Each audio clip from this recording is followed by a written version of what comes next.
कामरान गुलाम। कामरान गुलाम ने आपको बताया कि ऑस्ट्रेलिया में जो खेले हैं, डेब्यू किया उन्होंने ओडीआई में। तो फिर एक बात तो बड़े मजे की हुई है जो मैं आपके साथ शेयर करना चाहता हूं। उस पर वसीम अकरम ने भी रिएक्ट किया, उसके बारे में भी थोड़ी सी बात कर लेते हैं। कामरान गुलाम आपको बताया कि वो स्टीव स्मिथ की तरह एक्शन मारे थे कमिंस के आगे, पैट कमिंस के आगे। तो पैट कमिंस तो हंस रहा था, उसका रिएक्शन ये था कि हंस रहा था तो क्योंकि उनके प्लेयर्स की अपने ही नकल कर रहा था। फिर वेरी नेक्स्ट बॉल उसने शॉर्ट पिच की और डिसीव हो गए कामरान गुलाम को, समझ नहीं और आउट हो गए। तो फिर डेविड वार्नर थे कमेंट्री में। डेविड वार्नर कहते हैं कि मैं तो ऑस्ट्रेलिया का 12वां खिलाड़ी बन के बात कर रहा हूं। उन्होंने ऐसा बोला कि it's a not Multan baby, it's MCG. साथ वसीम अकरम बैठे थे, वो चुप करके उन्होंने सुनते रहे, उन्होंने कुछ नहीं बोला इस बारे में। और फिर जैसे ही उनका वो ओपनर आया जिसने आईपीएल में मार के दागे खोल दिए थे, वो जब नसीम शाह को खेल रहा था बॉल बैट के ऊपर आई नहीं थी, बिल्कुल भी बॉल बिल्कुल टोटल डिसीव हो रहा था, टच नहीं थे। और फिर वसीम अकरम ने उस डेविड वार्नर की बात का जवाब दिया, it's not IPL bowlers baby, it's Pakistani bowlers.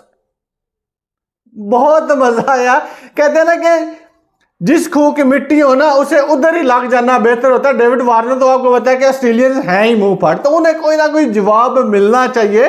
और वसीम अकरम ने भी बहुत अच्छा किया कि उन्हें बताया कि भाई साहब ये पाकिस्तानी बॉलिंग है, आप इतना इजी मत ले इसे पाकिस्तानी बॉलर को। आप आईपीएल के बॉलर थोड़ी हैं जिन्हें आप निकल के मारेंगे और ये आराम से खा लेंगे, ऐसा नहीं है। इन्हें शॉट मारने के लिए आपको स्किल सेट बेहतर करना पड़ेगा।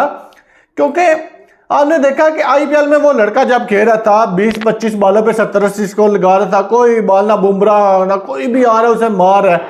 तो फिर भाई साहब वसीम अकरम अच्छा हंसा कि डेविड वार्नर को नहीं थी चाहिए कि उसे उंगली करे।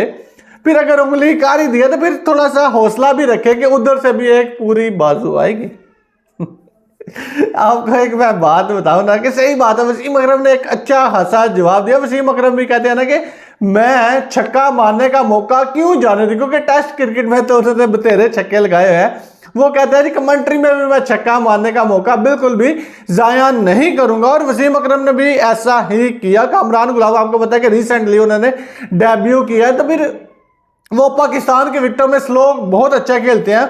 वो मैंने उनमें एक गड़बड़ी देखी जब ऑस्ट्रेलिया में खेल रहे थे, बहुत लो होके खेल रहे थे। अलबत्ता ऑस्ट्रेलिया में लो होके नहीं खेलना पता बॉल, क्योंकि बहुत ज्यादा बाउंस होता है, बॉल चढ़ के आता है, तो फिर आपको सीधा खड़ा होकर खेलना पड़ता है। वो तब भी लो होके खेल रहे थे, इसलिए वो बाउंसर को बिल्कुल भी चेक नहीं कर पाए तो आउट हो गए।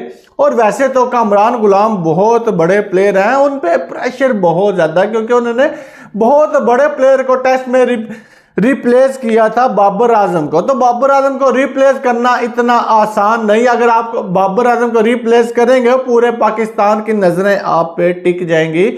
वैसे मैं कामरान गुलाम को नो डाउट यार बुरा प्लेयर नहीं कहता, लेकिन वो फास्ट बॉलरों के लिए थोड़ा सा मुश्किल है उनके लिए, क्योंकि वो फास्ट बॉलर को उस तरह अटैक नहीं कर पाते जिस तरह वो स्पिनर्स को अटैक करते हैं। आपने देखा कि जैम्पा को आते साथ ही वो एग्रेसिव खेलने की कोशिश की और जैसे ही फास्ट बॉलर लगा भाई साहब भीगी बिल्ली बन गई। आपका इस बारे में क्या ख्याल है? अपनी राय कमेंट बॉक्स में दीजिएगा। वीडियो मैं करता हूँ खत्म, मिलते हैं नेक्स्ट वीडियो में, तब तक के लिए अल्लाह हाफिज़, दुआ में याद रखेगा।